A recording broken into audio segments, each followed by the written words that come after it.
Hi everyone, I'm Sheryl Gottschall and I'm here today with Suzy Hansen, my colleague and friend who's over in New Zealand. I'm in Brisbane, Australia, and we're coming to you with our first Zoomcast, Strange Encounters Zoomcast. I better get it right, Suzy, hey?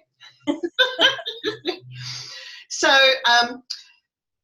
about 5 years ago, Barry Taylor and I established the Strange Encounters Downunder YouTube channel because we felt it was really important to give the public a platform to talk about their strange experiences that happen and then share it with the public by filming them and posting it up on YouTube channel. And these strange experiences cover things like near-death experiences, UFO experiences, which Suzy and I have had a lot of experience in the UFO research field over the past few decades. After-death contact, miraculous healings, mediumship, and all things that are called paranormal. So then earlier this year, I was approached by my Strange Encounters radio show co-host to do a regular radio show on this subject too with Radio Bay FM in Brisbane.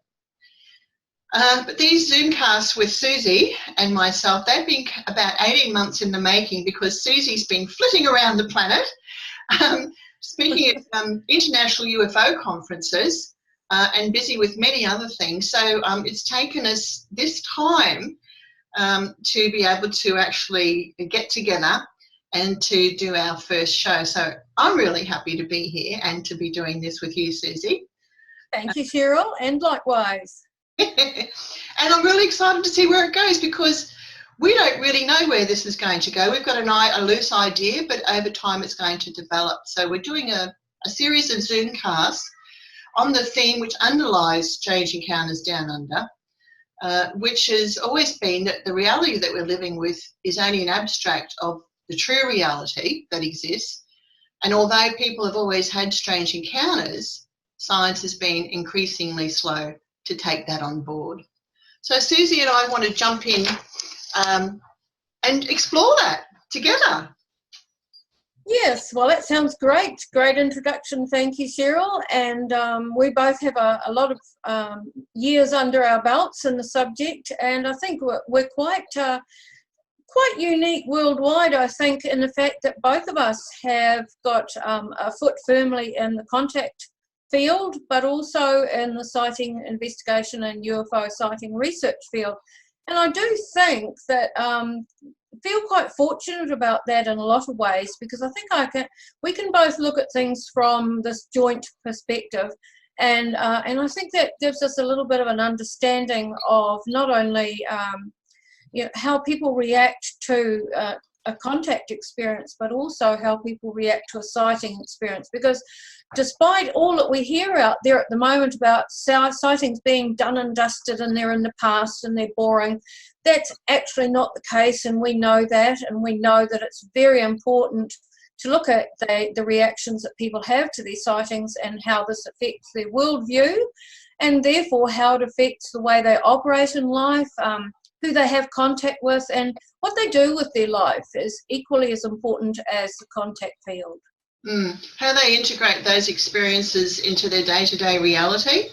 And I guess you could think of it as like people have had these experiences exist throughout all cultures, throughout all societies, and it's like their experiences pepper their cultures and our worldwide civilization, don't they? And then that has a greater flow-on effect.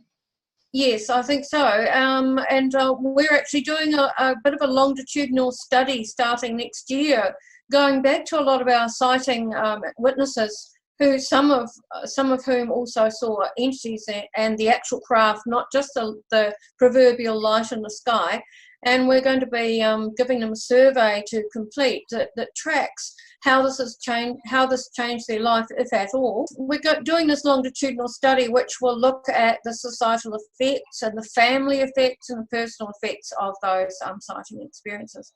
So, as we both know, people who've experienced sighting and contact nearly always have this other dimension to their personality, or it begins to develop from that point, and that is getting into the paranormal kinds of experiences that you have described, and some of those prompt further, much deeper and wider investigation into these subjects for those people.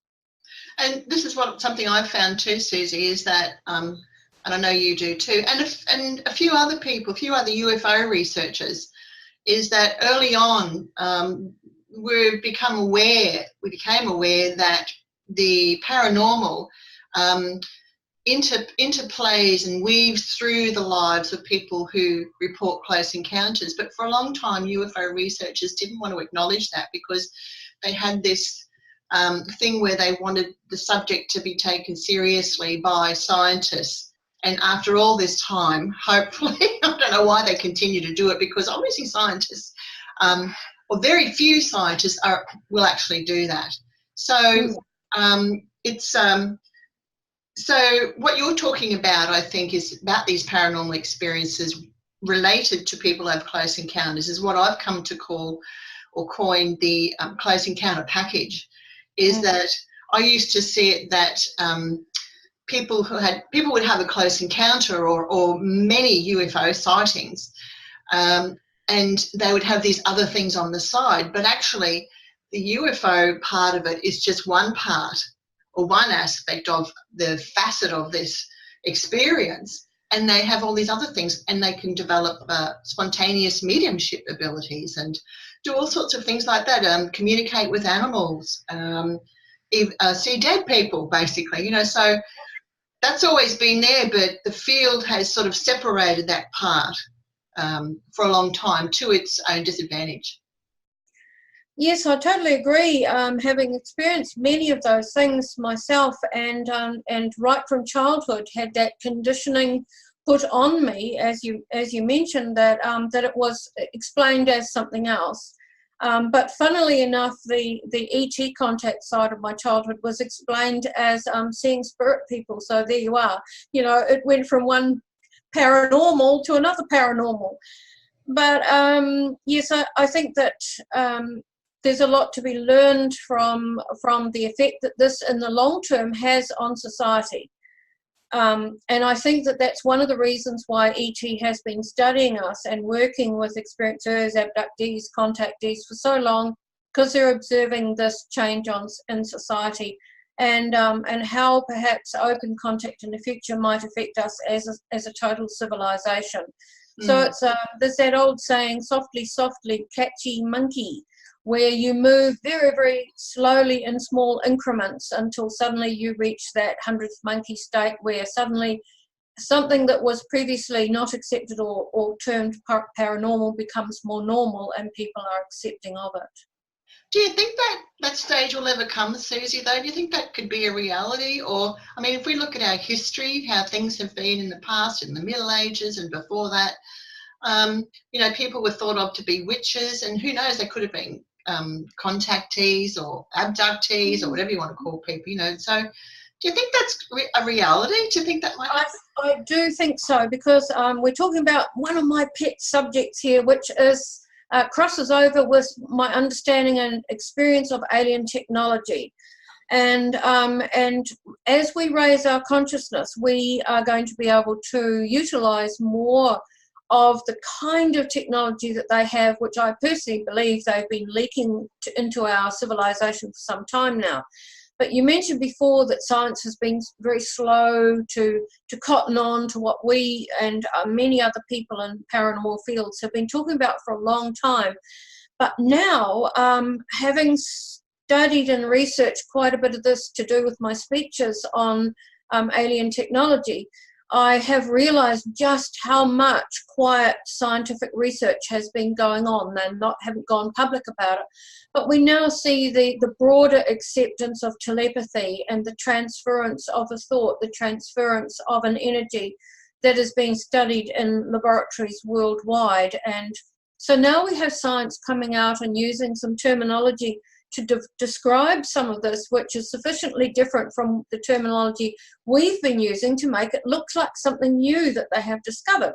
But in actual fact, we're talking about this development of consciousness and understanding what we as humans are capable of doing with our mind, with our energy field, etc. So science is slowly beginning to catch up, even though they may be claiming it in their box with new terminology. I think that the real focus of some of those big corporations out there is on this consciousness-assisted technology that is going to be part of our future. We are going to eventually become, over a very long period of time, a telepathic civilization, which will bring us on more of a par with many of the ETs that people have been having contact with for decades. That's an interesting thought. I think that will be really challenging, because I do wonder how, people over the years, people have said to me, well, if we're a telepathic civilization, do we become like the Borg in Star Trek and all unit consciousness is joined together? Which maybe in some metaphysical way it is, of course. But consciously, are there ways that you can keep your thoughts to yourself? And have you ever come across that in any of your close encounter experiences? Absolutely, yes. I write about this in my book, where there are different modes, what I describe as modes of telepathy, that the ETs use, and they have mastered being able to contain their thoughts. So I have been in a room, a large room with a lot of other humans and ETs, and they're addressing the humans, giving us what you might call a lecture. And in doing this, they are able to actually cut off one half of the room, or people who do not need to know a piece of information that may complicate matters for them if they do, or it's just not necessary. They're actually able to close you off and only address telepathically the people that they wish to address. So there are, I think I've isolated about 8 different modes that I have witnessed where they're able to do something with their telepathy that stops it from just going out there to everyone, which is really how we imagine it. We imagine if we think, everyone around us one day might hear what we're thinking, and this could create enormous problems. But I think that there's much more that we need to learn about how the mind operates, how consciousness operates, and where we fit in that and what we can do with it, just as they have learned. So we can see that people who have close encounters and who actually, because of their experiences, sometimes that can trigger that within them, where they can walk around and pick up information even spontaneously from other people, from other living things, etc., that experience consciousness. And I guess, in the beginning when that happens, as that's developing, that can be quite off-putting, to say the least. And I know with myself that happened to me, not because I had a close encounter, well, maybe it did, but, when I was ill for a very long time, even just in that sort of ordinary experience, and that illness went over a 10-year period, I started to develop psychic abilities. And I was having this discussion just recently with someone, and I was saying, I didn't really want that. I didn't want the responsibility of knowing other people, what's going on in other people's lives, so I guess in some way, and I know you had this experience with animals too, that you can communicate with animals and plants as well. Is it, Suzy, or animals? Yes, and but particularly with animals, what you were just saying about how it can be quite daunting to experience that, and you experience that with a long illness where you've got to obviously develop a super sensitivity with that condition that you had. But I remember as a child, probably about 10 years old, I was picking up so much off people. I knew what people were thinking, not all the time. I'm not a mind reader, I'm a human. But at times I would pick up exactly what people were thinking, what I believed they were thinking, and very often it was different from what they were saying. And I would pick up on animals that were suffering, birds that were dying or whatever. And this became a terrific overload for me. And again, in my late teenage years and in my early 20s, I had those overload situations where what some people might see as a gift actually felt like a burden to me. And there were times when I thought, I want this taken away from me. I can't deal with this in my day-to-day life. But obviously I was meant to deal with it, and but I was put through the mill on a number of occasions with specific events that happened that I had precognition of and felt huge emotional feelings about. But I guess over time, just as we discussed with telepathy, I learned how to deal with, I learned how to manage it, and things became more operable for me, if I can put it that way. But I can imagine people who experience something like that for the first time, who've never had any prior experience with anything to do with paranormal, that would be quite daunting. And I can imagine that you know, the word crazy might be bandied around a bit by people around them who don't understand.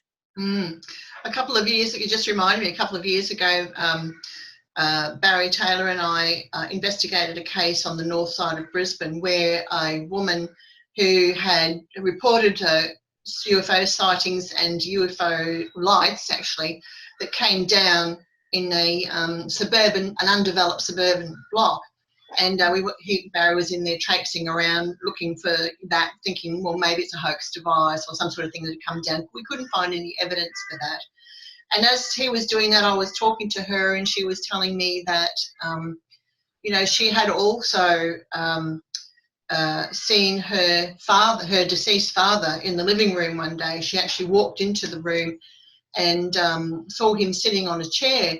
And of course, it scared the heck out of her. And she said, oh my God, you know, like, and she had a communication with her dead father. Please don't appear to me like that anymore. I can't handle it, you know.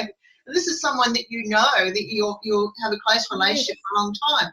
But your mind knows that they don't exist in this reality anymore. And what are they doing here? So she asked him if he wanted to communicate with her, to do it in her dreams. And from that point on, he did. So, and you know, it was very, very frightening for her to have that experience.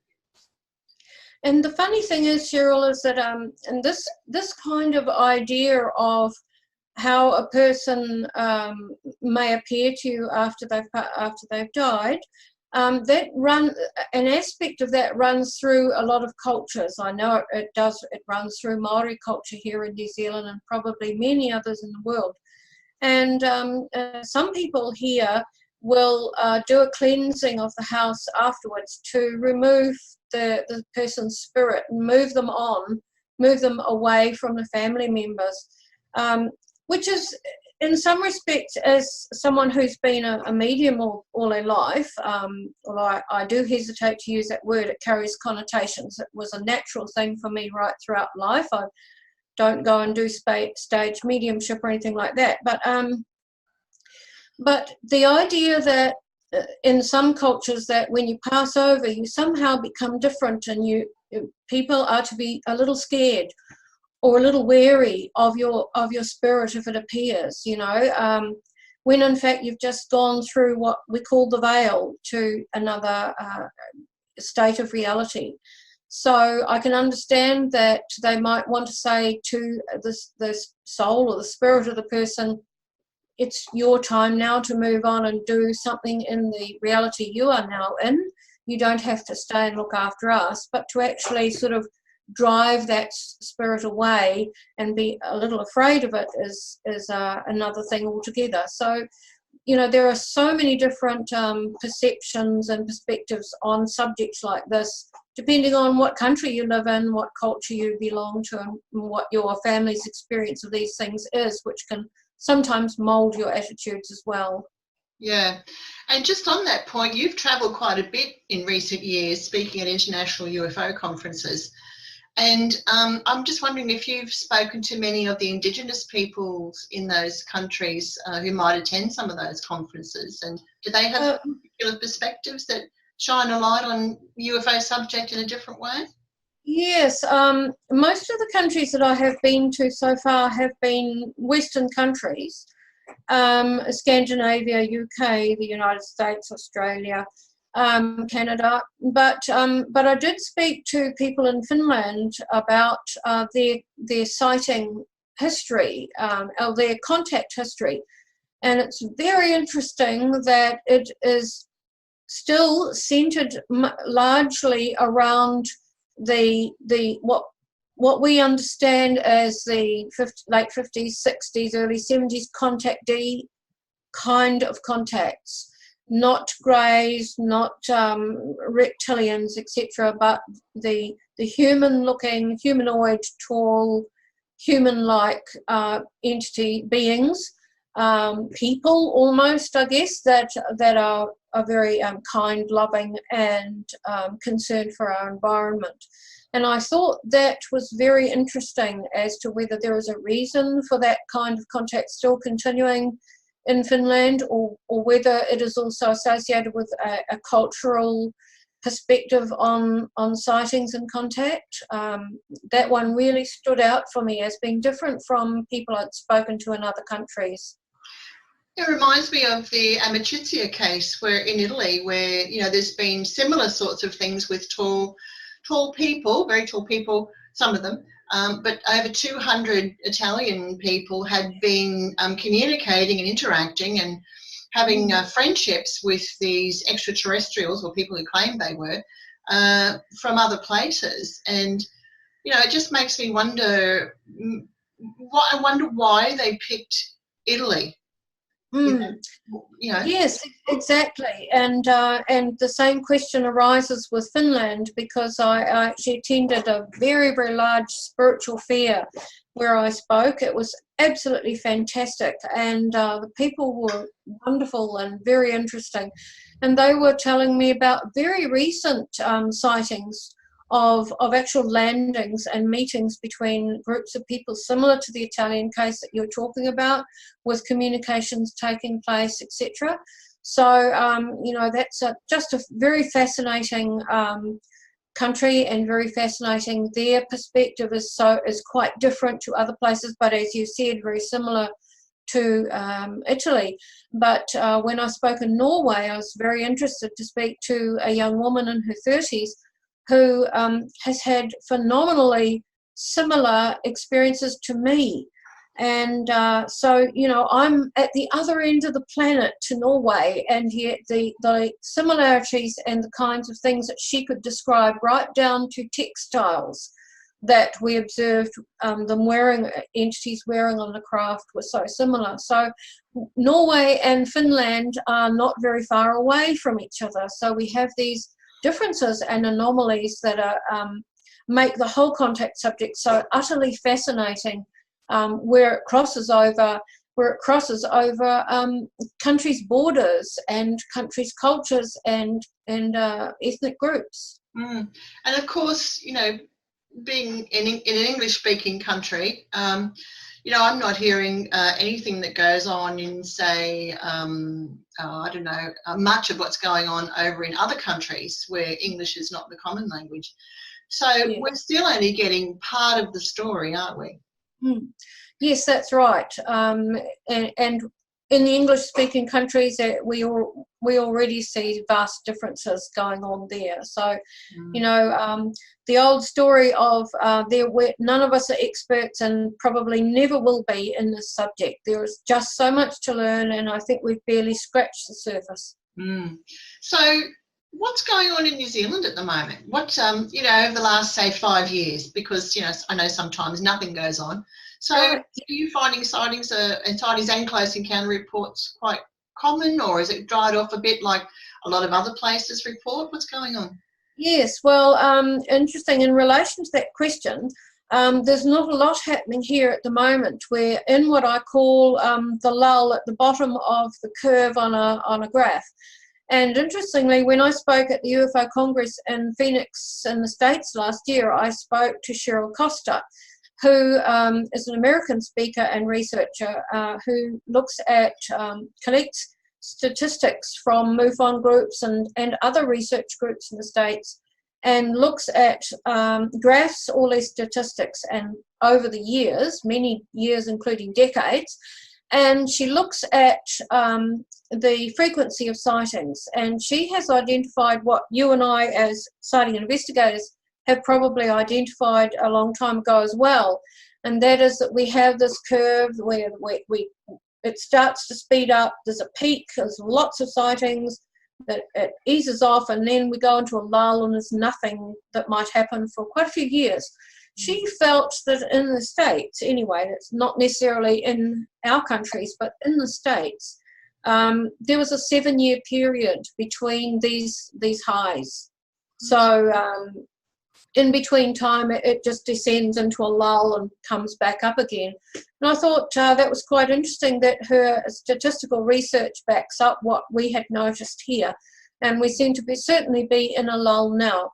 The last period of real activity for us was 2011, 2012, 2013. We had a lot happening there with sightings, and sightings that involved actually seeing craft and entities with high credibility witnesses, like a highly trained medic, a neuroscientist.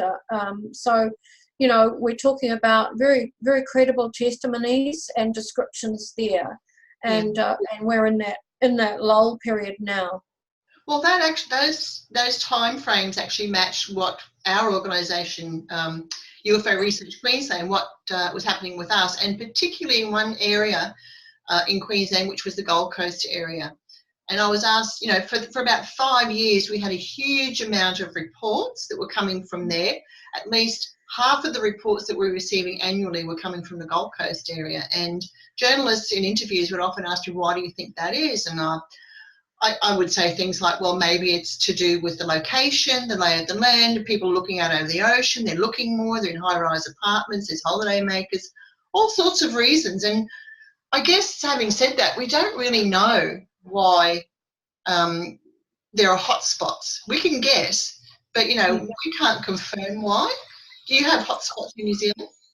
We do, and actually the speech I'm going to be doing for your group soon, Sheryl, and for U4 in Sydney, covers just that, actually. Part of the speech is going to be looking at some of the, comparing some of the sighting areas with Bruce Cathy's grid system. And I've quietly, over a period of time, been doing some research into his grid lines and looking at the geophysical areas of New Zealand that covers. And it's very interesting to note that I've identified the seismic volcanic areas. We have got seismic volcanic areas in the central North Island and the South Island. But then there are also huge water catchment areas where we also seem to have a lot of sightings, and that's right across the Tauranga area where I live. We've got massive amounts of water coming down out of the Kaimai Ranges and down through the lowlands to the sea. And then there are island areas that are dormant volcanoes off the coast here where I live. That's sitting right on the grid line.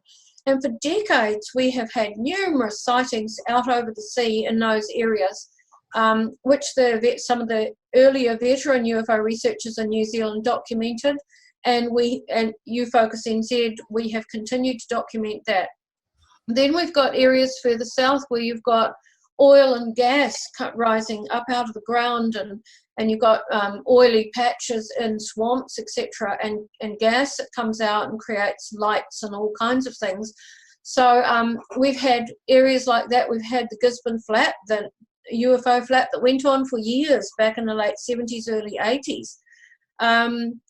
So there's seems to be those hotspots associated with the grid lines, and on those grid lines we've got these geophysical ley line, strange energy areas, earth energy areas that have this very tangible seismic volcanic oil, gas, water kind of background. So it's very, very interesting as to why they are particularly interested in those areas. And particularly in New Zealand also, of course, we're sitting on the Australasian plate. So we've got your plate, your Australasian plate, pushing over the top of another plate. So that's causing our Southern Alps to rise up, and a lot of the tragic earthquake activity we've had in recent years. So we really are the shaky isles.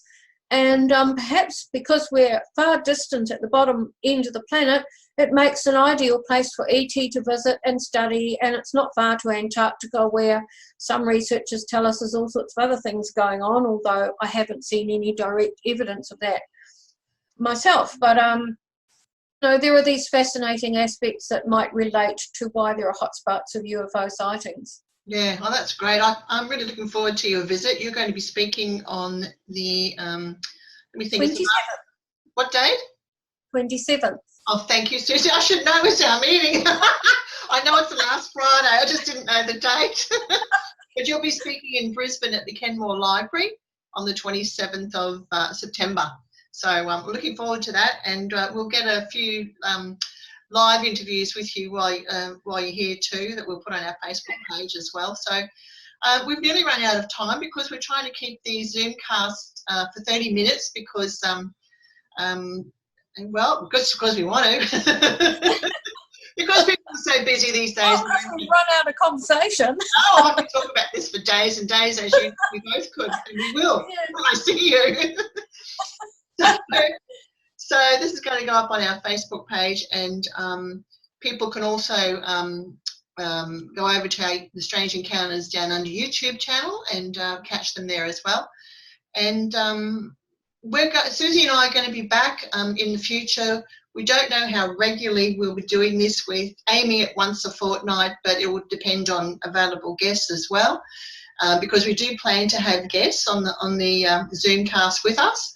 And basically, we really look forward to seeing everyone, and I look forward to sharing this time with you too, Suzy. Thank you, Sheryl, and likewise. It's going to be really great. I'm looking forward to it. Yeah, so thanks everyone for joining us, and we'll see you soon. Thank you.